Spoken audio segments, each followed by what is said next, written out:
Hello friend, જય શ્રી કૃષ્ણ. મિત્રો, આજે જે વાત કરવાના છીએ એ વાત મેં પિંગળસિંહ મેઘાનંદ ગઢવીના જીવતરના જોખ નામના પુસ્તકમાં વાંચેલી છે. અને આ વાત બે ભાઈ વચ્ચે થયેલા ઝઘડાને પોતાના પિતા કઈ રીતના સમજાવે છે તેમની આ એક વાત છે. અને વાત કંઈક આમ છે. એ દીકરાઓ, જમીન કોઈની નથી, એ કોઈની થાતી નથી અને થાશે પણ નહીં. એવા સારું કાંઈ ગોતરિયા ગુડાય, એ તો મહાપાપ. ધનોત પનોત નીકળી જાય હો. પછી એ જમીનમાં કોઈ ફૂકીને બુકડો ભરે એ વાતમાં કાંઈ માલ નહીં. એ પણ તમારા ભાઈ છે, ભલે ને એટલી જમીન એ ખેડે. જમીન કાંઈ થોડી નિભાવે છે, નિભાવવા વાળી તો મહેનત છે. સાચા દિલથી કામ કરશો તો આટલી એ ઘણી થઈ પડશે. જોતા નથી જમીનવાળાની દશા, છે કોઈના ઘરમાં ધાન? કણબીનો દીકરો તો 5 વીઘામાં રોટલો રડે. કાંઈ ભૂંડું વિચારતા હો તો આપણા રામ રામ.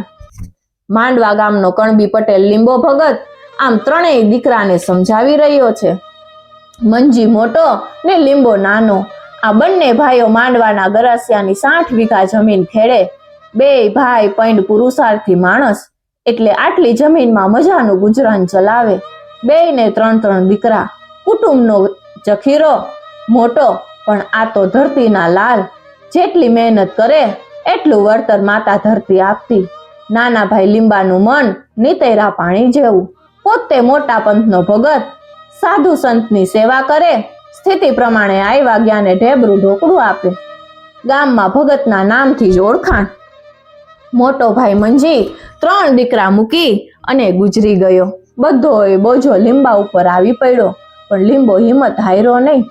ભગવાન ઉપર બહુ ભરોસો, ભગત ઉપર તો આવી થાતી આવે એમ માનનારો આ માણસ. લીંબે 5 વર્ષ એક ધારો પુરુષાર્થ કર્યો, ત્યાં છોકરા મોટા થઈ ગયા. એટલે એક ભાઈનો દીકરો ને એક પોતાના દીકરાને પરણાવી પસ્તાવી અને નોખા ચોખા કરી દીધા. 30 વીઘા જમીન ભાઈના દીકરાઓને આપી ને 30 વીઘા જમીન પોતાના દીકરાઓને. ગામના ગરાસિયાના 2 ભાઈ પણ હવે નોખા થઈ ગયા. ગરાસના ભાગ પડ્યા. એમાં મંજીના દીકરાના ભાગમાં આવેલ જમીન ઉપર ગરાસિયાની દાનત ફરી અને આંચકી લીધી. મંજીના દીકરા ઉભળ થઈ ગયા. કણબીના દીકરાનો ખેતી વિના જન્મારો કેમ જાય? બીજા લેવાની તો ત્રેવડ નથી, એટલે ફરી ને લીંબાના દીકરા પાસે જે 30 વીઘા જમીન છે એમાંથી અડધો અડધ ભાગ માંગ્યો.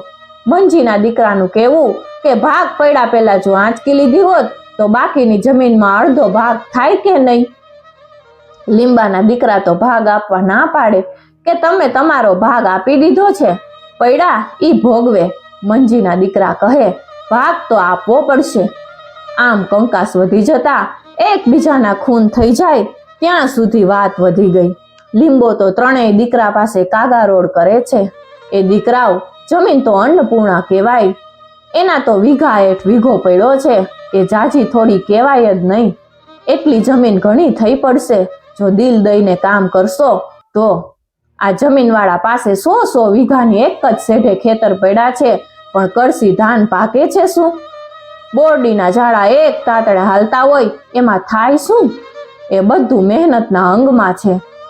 2 વીઘામાં વાડા કરી ને માણસ નથી નભતા શું? સરખાઈ આવશે ત્યારે લઈ લેશું. હવે તો જાલંધરની વાર આવી છે. લઈ શકીએ, વેચી શકીએ, બધું થાય છે. જમીન હારું આવો કાળો કેર ન થાય બાપ. કોણ ભેડી બાંધી ગયું છે? પાંડવો પણ ઠાલા ઠણઠણતા જ ગયા. જેના સાટું કંઈક ના લોહી રેડા તો પણ 1 વીઘોય ભેડી નથી ગઈ. ભેડું હતું તો ગોતરિયા ગુડિયા, એનું પાપ અને બીજો પશ્ચાતાપ. આમ ઘણું સમજાવે પણ છોકરા 1 ના 2 ન થયા.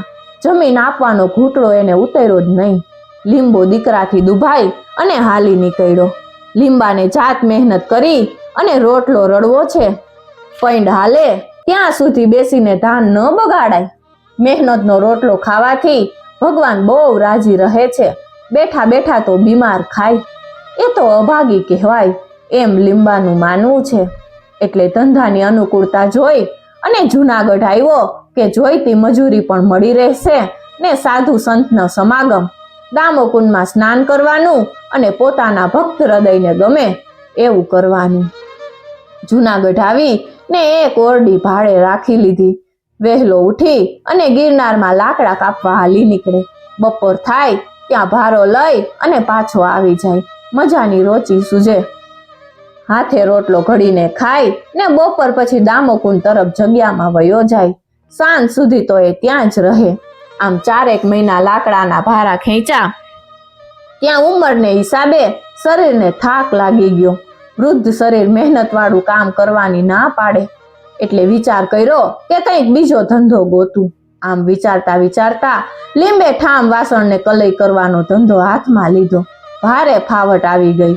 નીતિવાળો માણસ છે, દિલ દઈને કામ કરે છે. મહાજનને 2 દિવસ મોડું થાય તો ભલે, પણ લીંબો ભગત આવે ત્યારે કામ આપે. કામ કરતા કરતા છોકરાને હસાવતો જાય, રમણ સાથ તાલ મિલાવતો જાય અને ભજન લલકારતો જાય. આમ લહેર લૂંટતો જાય ને કલઈનું કામ કરતો જાય. ઠામમાં પડી ગયેલા ગોબા ઉપાડવાનું લીંબાને કહેવું ન પડે. એની મેળે સમૂનમું કરી અને આપે. મજૂરી પણ બહુ સારી સૂજે. હંમેશા એને 4-5 રૂપિયા કમાય અને પોતાને 1 ટક રોટલો ખાવા પૂરતો ખર્ચ છે. અને 2 વર્ષ કામ કર્યું ત્યાં તો લીંબા પાસે 2000 રૂપિયાની મૂડી થઈ ગઈ. દીકરા ગોતતા ગોતતા જુનાગઢ આવ્યા. જુએ છે તો બાપનો સાવ વેશ પલટો. ગુड्डा સુધી જાડી પોતડી, લાંબો જભ્ભો, મોઢે દાઢી અને કણબી પટેલ છે એમ કોઈને લાગે જ નહીં.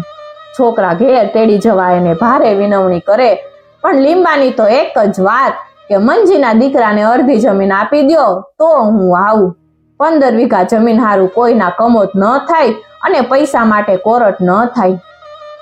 તમે એકબીજાના ખૂન કરવા ઊભા થયા ત્યાં હું કેમ આવું? મને તેડી જવો હોય તો આ એક જ માર્ગ છે. તમારા ભાગમાં હશે તો બીજી મળી રહેશે. છોકરા જમીન આપવા માટે કબૂલ થયા ને લીંબો માંડવા ગામે આવ્યો. 15 વીઘા જમીન ભાઈના દીકરાને આપી અને કલેશને ઉંગળે દરિયે ખાડ્યો. 15 વીઘાના પોતાના 3 દીકરાનું ગુજરાન નહીં થાય એ વાત તો સાચી હતી. એટલે પોતે 2 વર્ષ કામ કરી અને રૂપિયા 2000ની મૂડી ભેડી કરી હતી. એની 30 વીઘા જમીન છોકરાઓને વેચાતી લઈ આપી ને તરત જુનાગઢ આવતો રહ્યો. છોકરાઓએ બહુ કહ્યું પણ લીંબો માંડવામાં રોકાયો નહીં. કહે, મને જુનાગઢમાં મજા છે અને મારો આત્મા ત્યાં તો આનંદમાં રહે છે. છોકરા બહુ કેવડાવે તો વરસ વટોળે આટો મારવા જાય અને 2 દિવસ રોકાય ને પાછો આવતો રહે. મોટે દીકરે દીકરીના લગ્ન લીધા અને લીંબાને તેડવા આવ્યો. લીંબે કહ્યું કે દીકરીના પૈસા લીધા હોય તો તારે ઘરે વિવામાં હું ન આવું. દીકરી વેચાતી હોય એના ગોળાનું પાણી પીવામાં મહાપાપ છે. પંચમા પખસ તારી, વાણી ધૂળ ધાણી, દામ દઈ દીકરીયું વેચાણી રે, ધોજારા એના આંગણા. એ તો મહાપાપ ભાઈ. દીકરે કહ્યું કે નાતના ધોરણ પ્રમાણે પૈસા તો મેં લીધા છે. લીંબે કહ્યું કે મને તેડી જવો હોય તો એ પૈસા પાછા આપી દે. દીકરે વેવાઈને પૈસા પાછા આપવા કબૂલ કર્યું. ત્યારે લીંબો માંડવે ગયો. આમ તો ગામમાં ઘણા વિવાહ હતા અને લીંબા ભગતને સૌ નોતરે, પણ લીંબે ચોખ્ખી ના પાડી દીધી. જેણે દીકરીના પૈસા લીધા હોય એ ભાઈ મને નોતરે નહીં. એના ઘરનું પાણી એ મને ન ખપે. મને નોતરવો હોય તો એ ભાઈ દીકરીના પૈસા ન લેવાની પ્રતિજ્ઞા કરે. લીંબા ભગતને નોતરવા માંડવા ગામના ઘણા કરબી પટેલિયા દીકરીના પૈસા ન લેવાની પ્રતિજ્ઞા લીધી અને જેણે પૈસા લીધા હતા એ ઘર લીંબા ભગતના સાવ નજીકના હતા તો પણ તેમને ઘેર ન ગયો. વિવાહ કરી અને તરત જ જુનાગઢ આવતા રહેતા. આ લીંબા ભગત જુનાગઢમાં રહેતા અને 11 મહિના કલાઈનું કામ કરે અને શ્રાવણ મહિનો પાડે. હંમેશા 4-5 રૂપિયા રોજ પાડે.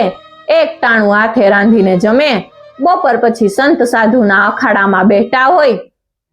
પોતાની કમાણીમાંથી 4-8 આનાનો પરોપકાર કરતા હતા.